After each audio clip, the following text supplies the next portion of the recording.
नमो देवे महादेवे शिवाय सततं नमः नमः प्रकृते भद्राये नियता प्रणतास्मतं सर्वमंगलमांगल्ये शिवे सर्वार्थसाधिके शरण्ये त्र्यंबके गौरी नारायणी नमोस्तुते नारायणी नमोस्तुते।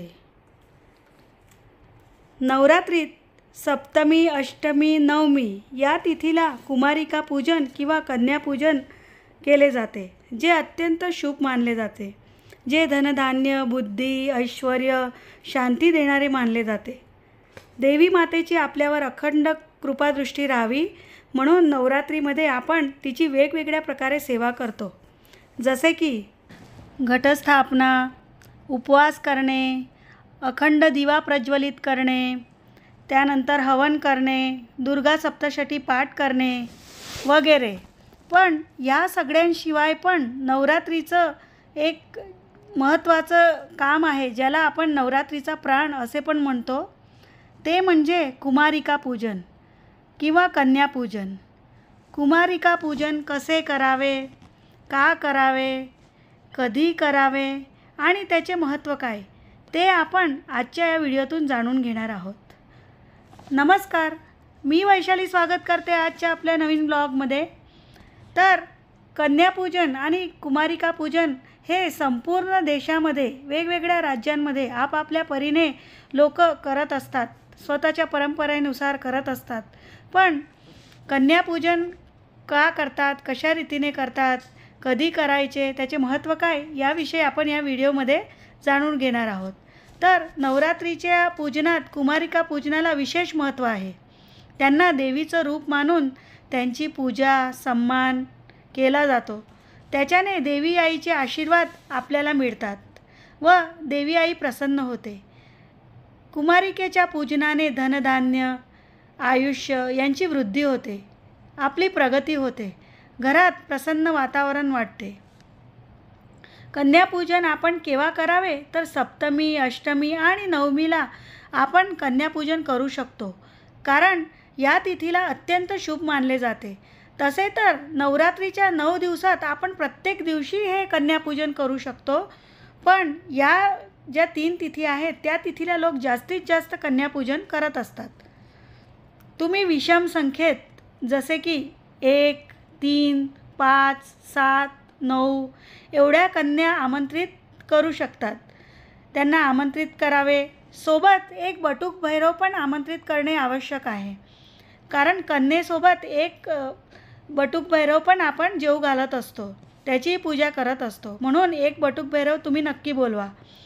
कमीत कमी एका कुमारिकेचं तरी पूजन करावं, कारण आता सध्या काय झालेलं आहे की खूप ठिकाणी अष्टमी नवमीला पूजन करतात कन्यापूजन, त्यामुळे कन्या अमुक ठिकाणी मिळत नाही किंवा खूप ठिकाणी गेल्यामुळे मुली नाही जाऊ शकत प्रत्येक ठिकाणी। मग काय होतं की जास्त 9 कन्या आपल्याला नाही मिळत, पण आपल्याला जर शक्य होईल तर कमीत कमी एका कन्येचं तरी पूजन आपण करायला हवं।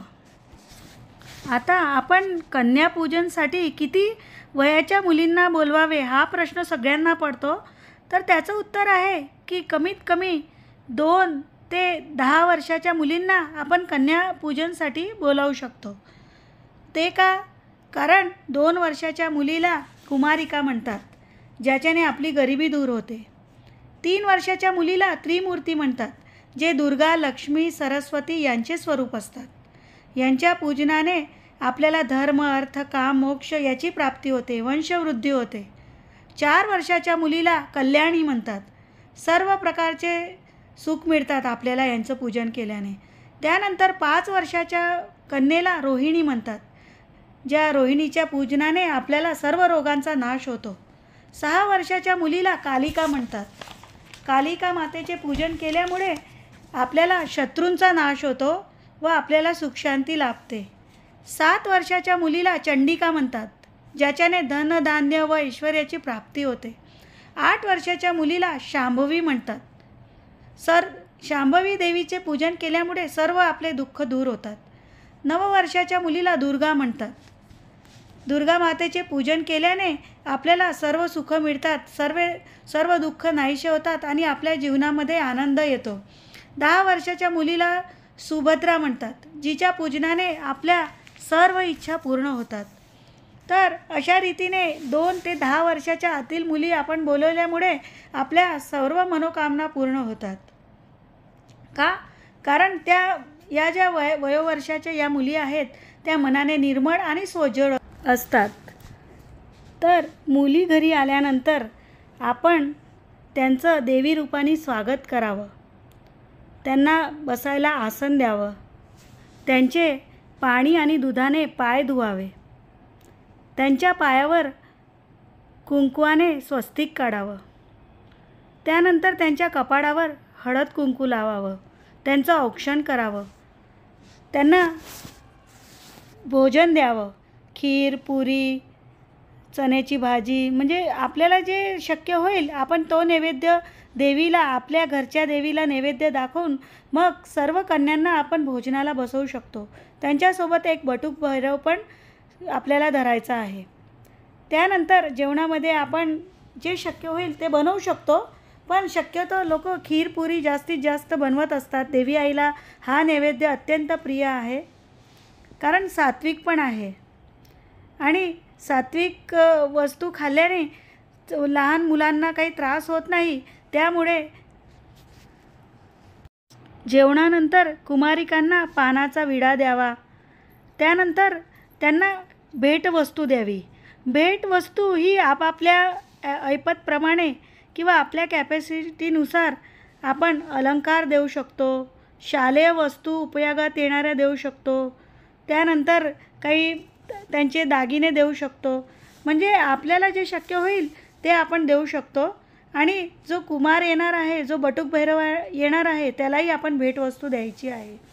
अशा प्रकारे आपण देवी आईचे कन्यापूजन केल्यानंतर खूपच धन्यता अनुभव करतो.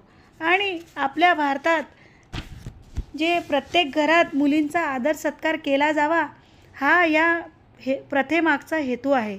कुठलीही प्रथा आपल्याला संस्कृती, संस्कार शिकवते, म्हणून मनापासून आपण त्या प्रथेचा स्वीकार करायला हवा. आजचा व्हिडिओ तुम्हाला कसा वाटला कमेंट करून नक्की सांगा. माझ्या चॅनलला तुम्ही सबस्क्राईब करा, कारण मी जे पण व्हिडिओ टाकते किंवा माझ्या चॅनलवर जे पण माहिती येते तर ती माहिती तुम्हाला तेव्हाच मिळेल, त्याचे नोटिफिकेशन तुम्हाला तेव्हाच मिळेल की जेव्हा तुम्ही माझं चॅनल सबस्क्राईब केलेलं असेल. तर माझ्या या व्हिडिओला लाईक करा, शेअर करा, चॅनल सबस्क्राईब करा. भेटू आपण पुढच्या व्हिडिओमध्ये. धन्यवाद.